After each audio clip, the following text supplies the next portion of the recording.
तो देखिए हमारा टॉपिक चल रहा था वैधता या औचित्यपूर्णता। हमने पिछली कक्षा में वैधता के बारे में पढ़ा था कि वैधता किस प्रकार से किसी भी राजनीतिक व्यवस्था के लिए अनिवार्य होती है और वैधता की अनिवार्यता प्रत्येक राजनीतिक व्यवस्था के लिए बहुत ही महत्वपूर्ण होती है और किसी भी शासन में स्थायित्व दिलाने के लिए ये बहुत ही अनिवार्य है।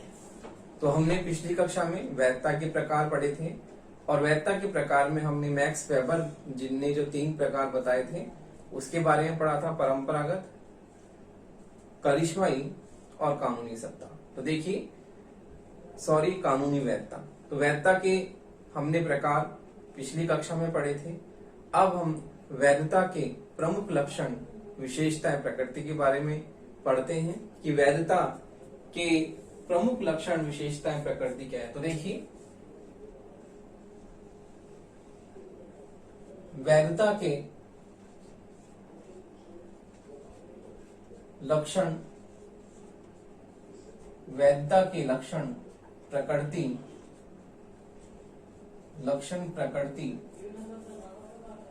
एवं विशेषताएं।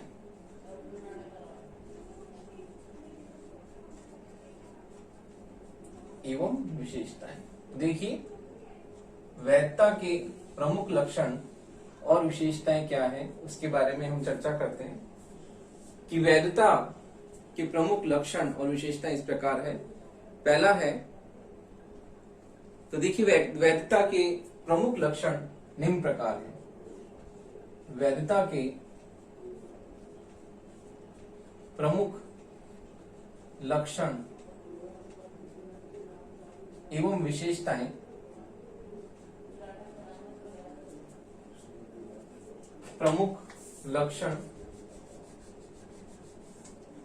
वैधता के प्रमुख लक्षण एवं विशेषताएं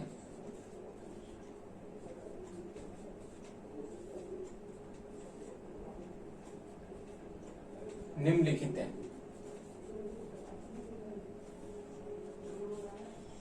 पहला पॉइंट है वैधता व्यक्तिनिष्ठ नहीं विश्वासनिष्ठ होती है। वैधता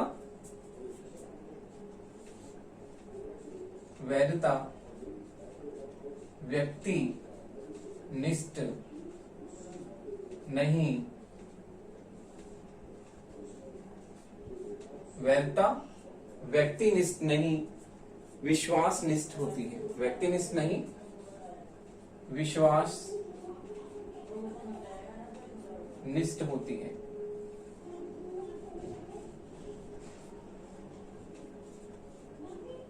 देखिए पहला पॉइंट है वैधता व्यक्तिनिष्ठ नहीं विश्वासनिष्ठ होती है। इसका मतलब है कि वैधता में किसी पद से संबंधित नहीं होती। जैसे कि सत्ता में हमने पद को देखा कि जो सर्वोच्च अधिकारी है वो अपने अधीनस्थ अधिकारी को आदेश देता है और सत्ता में आदेश देने की क्या होती है, विशेष योग्यता होती है। जो भी अधीनस्थ कर्मचारी को आदेश का पालन अनिवार्य रूप से करना होता है।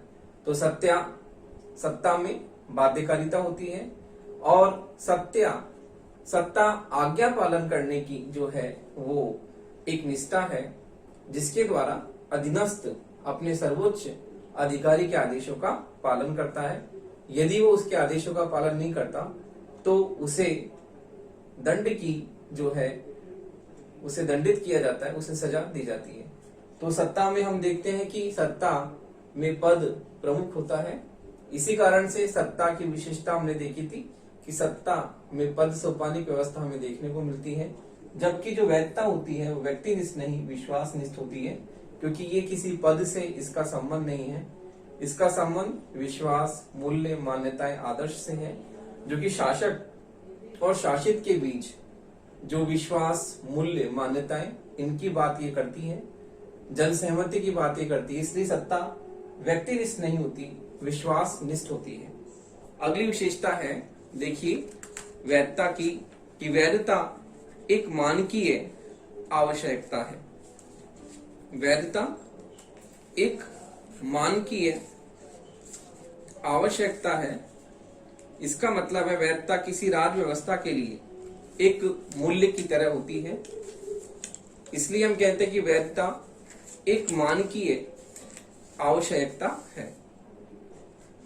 तो देखिए वैधता, अगला पॉइंट है वैधता एक मानकीय आवश्यकता है।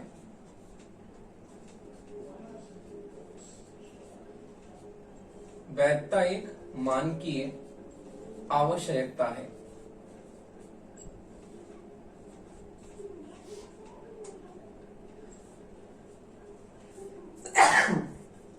सॉरी। तो देखिए वैधता एक मानकीय आवश्यकता है। मानकीय आवश्यकता का मतलब है कि किसी भी राज्य व्यवस्था के लिए ये बहुत ही महत्वपूर्ण है और यह एक साधन है जो ये प्रमाणित करती है किसी भी राज्य व्यवस्था में मूल्य आदर्श जो है वो महत्वपूर्ण है और कोई भी राजनीतिक व्यवस्था मूल्य और आदर्शों पर ही क्या होती है, टिकी होती है। तो इसलिए वैधता एक मानकीय आवश्यकता है क्योंकि इसमें राज्य व्यवस्था के मूल्य विश्वास समाहित होते हैं। तो देखिए मानकीय आवश्यकता का मतलब मूल्य, विश्वास, मूल्य, विश्वास और आदर्श, इनकी बात हम करते हैं कि किसी भी राज्य व्यवस्था को मूल्य, विश्वास और आदर्शों से युक्त करती है जिसके कारण जो है शासन जो होता है, शासन में स्थायित्व आता है। तो इसलिए वैधता एक मानकीय आवश्यकता है। अगला है वैधता मात्र वैधानिकता नहीं है। तो देखिए वैधता जो है वैधानिकता नहीं है।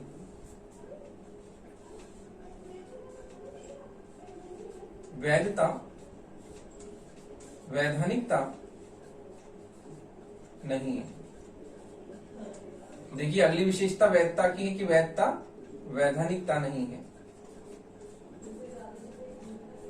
जैसे कि सत्ता जो होती है उसमें हम वैधानिकता प्रमुख लक्षण मानते हैं कि सत्ता में कानूनी बाध्यता होती है, कानून की शक्ति से सत्ता युक्त होती है और सत्ता के आदेशों का पालन करना जो होता है वो उसके प्रजाजन को महत्वपूर्ण जो प्रमुख रूप से उसके आदेशों का पालन करना होता है। तो सत्ता में हमें वैधानिकता उसका कानूनी स्वरूप देखने को मिलता है कि दंड की शक्ति से युक्त होती है और वो वैधानिक होती है, जबकि वैधता में वैधानिकता की बात हम नहीं करते। यदि कोई कानून, यदि किसी भी राज्य व्यवस्था में कोई भी कानून जो जन कल्याण के विरुद्ध है, लोक कल्याण के विरुद्ध है, जनता के हितों के विरुद्ध है, तो ऐसे कानूनों का जनता क्या करती है, विरोध कर सकती है। और कानून जो भी बनाए जाए वो जन सहमति के आधार पर बनाए जाए, जनता के हितों को ध्यान में रखकर किए जाएं। तो कानूनों का निर्माण भी क्या होता है, लोक कल्याण और जन कल्याण से क्या होता है, उसके आधार पर ही कानून निर्मित होने चाहिए कि जन कल्याण को ध्यान में रखकर कानून बनाए जाएं। तो वैधता वैधानिकता नहीं है। जिस प्रकार से सत्ता में कानूनी स्वरूप उसका प्रमुख रूप से हम देखते हैं, जबकि वैधानिकता में ऐसी बात हमें देखने को नहीं मिलती। वैधता जो होती है वो मूल्य, आदर्श, विश्वासों से युक्त होती है और यदि कोई भी राजनीतिक व्यवस्था में कोई कानून ऐसा बनाया जाए जो कि जनता के हितों के विपरीत हो, जन कल्याण के विरुद्ध हो, तो ऐसे कानूनों का जनता क्या करती है, विरोध कर सकती है और बनाए हुए कानून जन सहमति, जन विश्वास पर आधारित होने चाहिए। अगली विशेषता है कि वैधता द्वारा शक्ति को सत्ता में परिवर्तित किया जाता है। तो देखिए वैधता द्वारा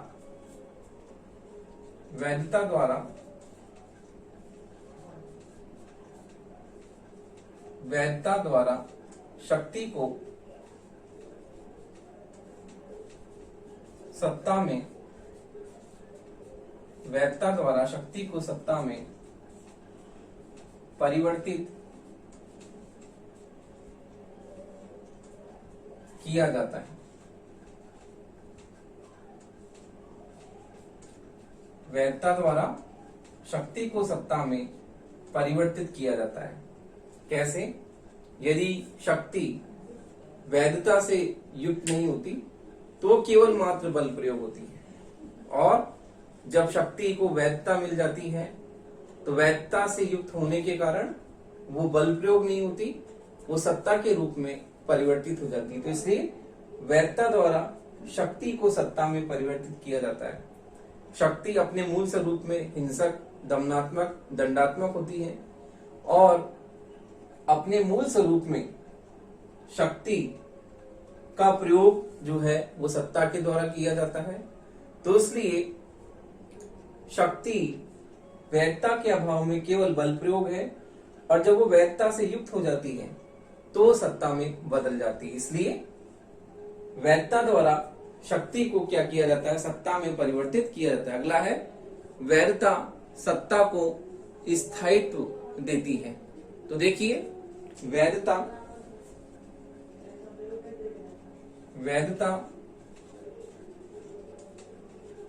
सत्ता को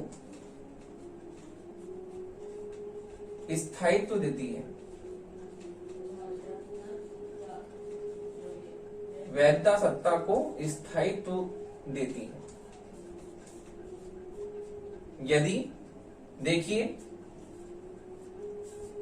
सत्ता को वैधता नहीं मिलती तो सत्ता पर से लोगों का विश्वास उठ जाता है, और जब सत्ता वैधता से युक्त होती है तो उसमें जन सहमति, जन स्वीकृति शामिल होती है, और इस प्रकार जन सहमति और जन स्वीकृति मिलने पर शासन को लंबे समय तक कार्य करने का अवसर मिलता है और शासन में स्थायित्वता आती है। तो इसलिए वैधता जो होती है सत्ता को स्थायित्व प्रदान करती है, और सत्ता जब वैधता से युक्त हो जाती है तो वैधता से युक्त होने के कारण शासन जो होता है वो जनमानस पर अपने प्रभावपूर्ण तरीके से कार्य करता है, और लोग जो है अपने हृदय से सत्ता के कानूनों का पालन करते हैं, अपने मन से सत्ता के आदेशों का पालन करते हैं, और शासन जो होता है लंबे समय तक कार्य करता है। इसलिए सत्ता के लिए वैधता एक अनिवार्य तत्व है, जिसके कारण सत्ता में स्थायित्व आता है। यदि सत्ता वैधता से युक्त नहीं होती है तो राज व्यवस्था में निरंतर विद्रोह की आशंका बनी रहती है, क्योंकि विप्लव कारक जो होते हैं बहुत ही महत्वपूर्ण किसी भी राज व्यवस्था में होते हैं। जो उपद्रवी होते हैं उन्हें मौका मिल जाता है सत्ता के खिलाफ बगावत करने का, और राजद्रोह जो होते हैं वो समय समय पर होते रहते हैं। इसलिए जब सत्ता वैधता से युक्त हो जाती है तो वैधता से युक्त होने के कारण उसे जन सहमति, जन स्वीकृति प्राप्त होती है, और इसलिए जनता को विद्रोह करने का अवसर नहीं मिलता, क्योंकि शासन जन सहमति पर, जन स्वीकृति पर आधारित होता है, और शासन में क्या होता है, इस वैधता के कारण ही स्थायित्व आता है और शासन लंबे समय तक कार्य करता है। अगली विशेषता है कि वैधता का आधार विस्तृत सामाजिक स्वीकृति है। तो देखिए, वैधता का आधार विस्तृत सामाजिक स्वीकृति है। वैधता का आधार विस्तृत सामाजिक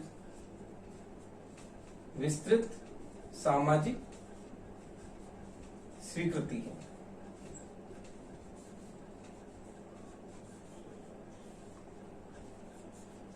तो देखिए, वैधता का आधार केवल कुछ लोगों का समर्थन ही नहीं है, जैसे कि बुद्धिजीवियों का वर्ग जो होता है उससे संबंधित ही नहीं होती वैधता, या पढ़े लिखे लोग जो भी समाज में प्रबुद्ध वर्ग हैं उनसे ही वैधता का सरोकार नहीं होता।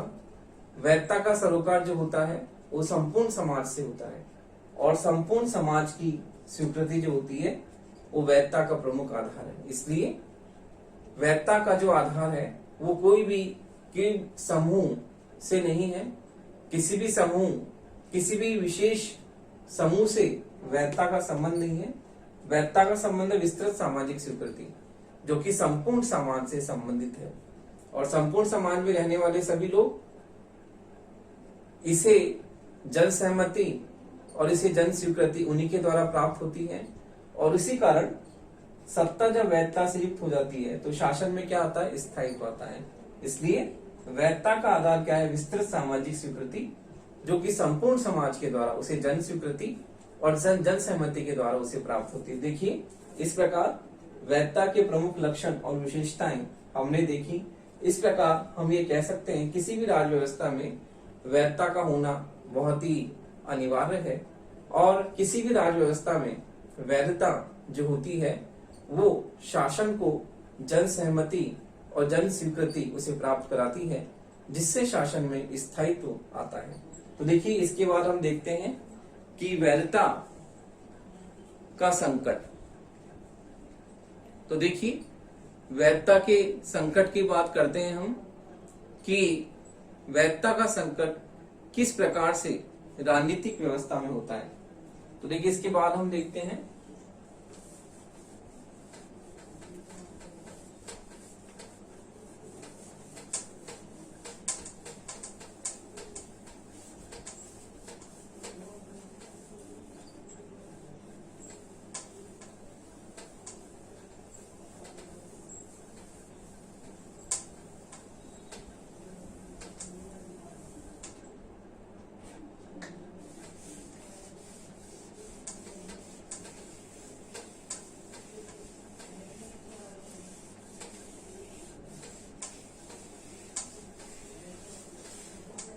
देखिए, हम बात करते हैं वैधता का संकट।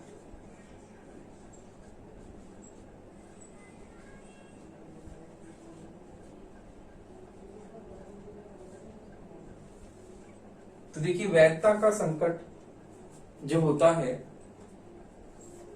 हम इतिहास का अध्ययन करते हैं तो हमें ये पता चलता है किसी भी राज्य व्यवस्था में कई बार ऐसा होता है कि शासन के प्रति जो होती है साख, शासन की साख धीरे धीरे समाप्त होती जाती है। तो ऐसा क्यों होता है? ऐसा इसलिए होता है कि वैधता में क्या होती है, कमी आ जाती है। लोगों का शासन पर से विश्वास उठ जाता है, और शासन पर विश्वास उठ जाने के कारण लोग शासन के प्रति अपनी असहमति व्यक्त करते हैं, शासन के प्रति असंतोष व्यक्त करते हैं। उसे हम कहते हैं वैधता का संकट। जब कोई भी राज्य व्यवस्था, जैसे कि हम इतिहास में देखते हैं, जब हम इतिहास के पन्ने पलटते हैं तो हमें ज्ञात होता है कि किसी भी राज्य व्यवस्था की साख धीरे धीरे क्या हो जाती है, समाप्त होती चली जाती है। तो हम ये देखते हैं ऐसा क्यों होता है, क्योंकि जब हम विभिन्न राजाओं के बारे में इतिहास में पढ़ते हैं, उनकी वंशावलियों के बारे में पढ़ते हैं, तो हम देखते हैं कि अमुक जो है राजा, किसी राजा की तो साख बहुत ही महत्वपूर्ण होती है और उसका नाम इतिहास में स्वर्णिम अक्षरों से लिखा जाता है, जिसे जनमानस आज भी याद करता है, और इतिहास के पन्नों पर उसका नाम अमिट होता है। तो देखिए, किसी भी राज्य व्यवस्था में वैधता जो होती है वो बहुत ही महत्वपूर्ण स्थान रखती है, और जब जनता का शासन से विश्वास उठ जाता है, जनता का शासन के प्रति असंतोष व्यक्त होता है, जनता शासन के प्रति अपनी असहमति, अपना विरोध प्रकट करती है, तो हम देखते हैं उस समय वैधता का संकट जो होता है शासन में दिखाई देता है, और धीरे धीरे वो जो राजा का शासन है वो धीरे धीरे समाप्त होता चला जाता है और दूसरा राजा आता है, या फिर शासन में किसी भी तरह का परिवर्तन हम देखने को मिलता है कि सत्ता परिवर्तित हो जाती है। तो इस प्रकार वैधता एक महत्वपूर्ण कारक है, जिसके कारण शासन के प्रति जनता का संतोष, जनता की सहमति, जन स्वीकृति उसे प्राप्त होती है।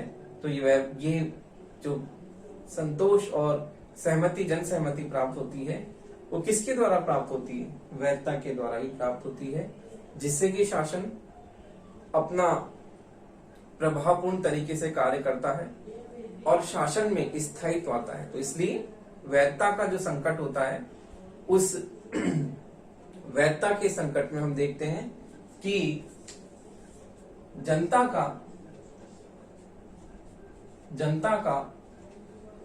शासन के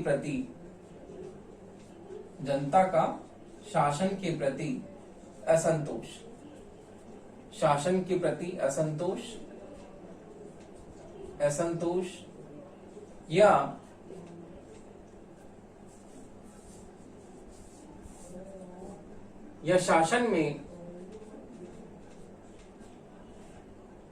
शासन से जन सहमति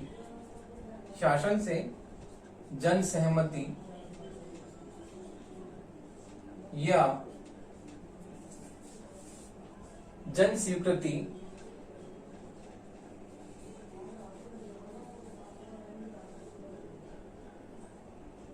शासन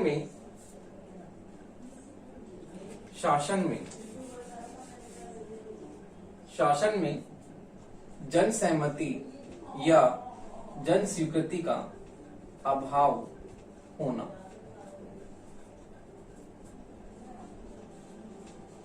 तो देखिए, वैधता का संकट हम ये देखते हैं कि किसी भी राज्य व्यवस्था के प्रति असंतोष, असहमति और विरोध की बात हम देखते हैं, तो उसे हम क्या कहते हैं? उसे हम वैधता का संकट कहते हैं। तो देखिए, जब कई बार हम देखते हैं इतिहास में शासन अपनी ऐसी नीतियां या ऐसे आदेश जनता को देता है जो कि जनता के लिए बहुत ही कष्टकारी होते हैं, पीड़ादायक होते हैं, और जनता उन आदेशों का पालन करने में असमर्थ होती है, तो वो अपना असंतोष दिखाती है सत्ता के प्रति। तो देखिए, जब असंतोष ये किस प्रकार से दिखाई देता है? ये विरोध के रूप में दिखाई देता है कि जनता क्या करती है? शासन का विरोध करती है। जब शासन ऐसी नीतियां और ऐसे आदेश लागू करने के लिए जबरन जनता पर थोपता है, तो जनता ऐसे आदेशों और ऐसे नियमों का पालन करने में अपनी असमर्थता प्रकट करती है और फिर शासन का विरोध वो करती है। तो देखिए, जन स्वीकृति का अभाव होना और इसमें जनता का शासन के प्रति विद्रोह,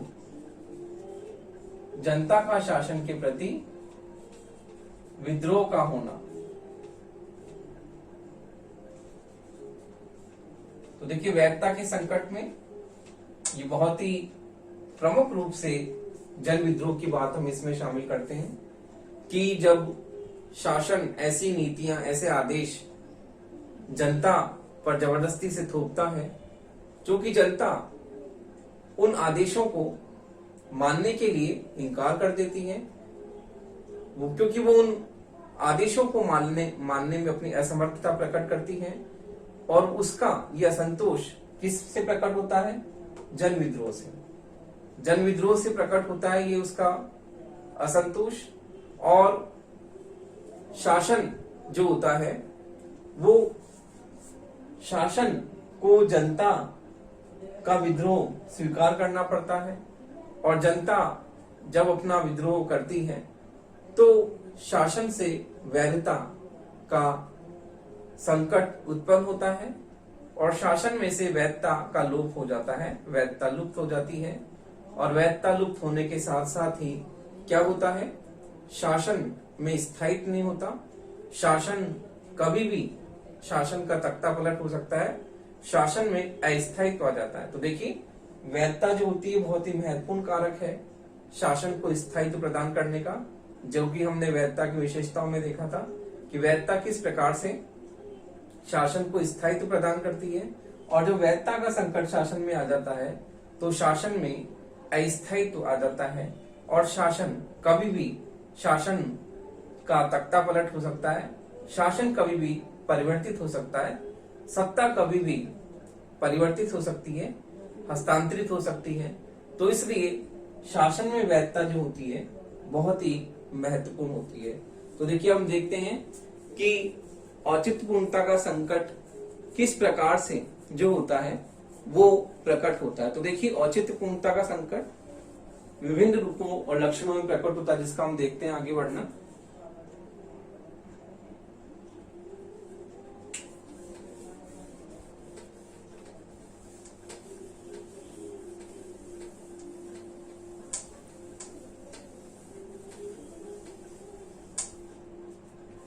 तो देखिए औचित्यपूर्णता का संकट विभिन्न लक्षणों के रूप में प्रकट होता है, जो कि हम देखते हैं।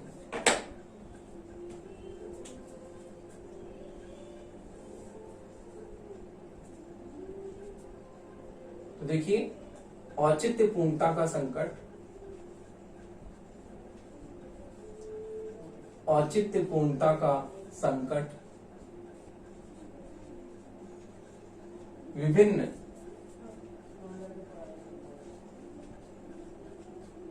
लक्षणों के रूप में, विभिन्न लक्षणों के रूप में प्रकट होता है, विभिन्न लक्षणों के रूप में प्रकट होता है। तो देखिए हम देखते हैं ये लक्षण क्या है। पहला इसमें है नए विचारों, मूल्यों, विश्वासों वाले संगठित समूह का होता है। तो देखिए नए विचारों, मूल्यों एवं नए विचारों, नए विचारों, मूल्यों, नए विचारों, मूल्यों एवं विश्वास वाले संगठित समूह का होता है।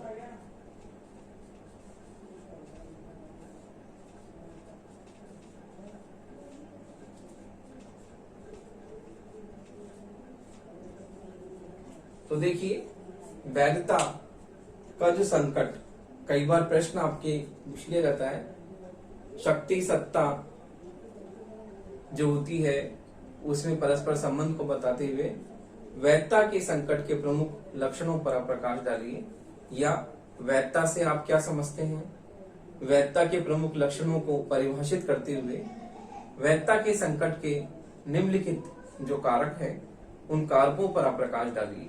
तो देखिए नए विचार, मूल्य एवं विश्वास वाले संगठित समूह का उदय बहुत ही महत्वपूर्ण कारक है, क्योंकि जब शासन में हम देखते हैं कि पहले से जो विचार, परंपराएं, विश्वास और मान्यताएं हैं, उन विश्वास, मान्यताओं और परंपराओं को जो होता है एकदम से बदल दिया जाता है, क्योंकि अब नए विश्वास, नए मूल्य, नए विचार सामने आते हैं और नए विचार, नए मूल्य, नए विश्वास क्या होते हैं, पुराने विश्वास, मान्यताओं को परिवर्तित कर देते हैं। तो देखिए